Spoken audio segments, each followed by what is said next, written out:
Starting in section 67, we have some words to the elders of the church.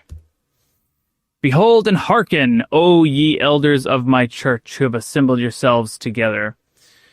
Behold, my eyes are upon you, and the heavens and the earth are in mine hands, and the riches of eternity are mine to give.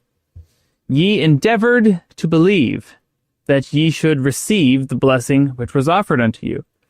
But behold, verily I say unto you, there were fears in your hearts. And verily, this is the reason that ye did not receive. So we have this idea of faith producing blessings and the opposite of fear not producing those desired blessings. What really jumped out to me actually is the phrase, ye endeavored to believe. I stopped, and that one kind of made me think for a bit, because having faith, is believing unto action, right? Faith is a principle of action. And this idea, this phrase of you endeavored to believe, like you tried to believe, is kind of what it feels like. Like you tried to believe, but you didn't actually, like that didn't actually manifest as faith, like an action. You gave it the college try, but it wasn't quite good enough.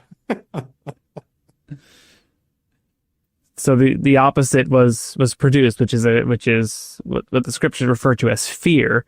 And I don't think, this isn't, I think, this same fear as being scared. I mean, I think there's some of that, right? Maybe there was fear of persecution, referring to the elders of the church. Maybe they haven't produced the results they could have because maybe there was fear in their hearts in terms of preaching and missionary work. I don't know. What are your thoughts on this? So I actually think verse 1 here is, there's something significant that I think you and I can really speak to and hone in on here.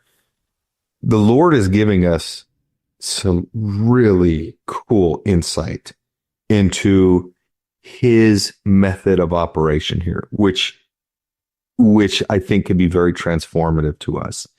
He's telling us that he hears these prayers. The elders in this instance, the elders. Yeah, I think I kind of skipped over some of that. So verse 1 is saying, ye elders of my church who have assembled yourselves together, whose prayers I have heard, and whose hearts I know, and whose desires have come up before me. So this is so insightful, because yes, the Lord hears our prayers. Like step 1, we knew that already, right? Whose hearts I know. Yes, he knows your heart.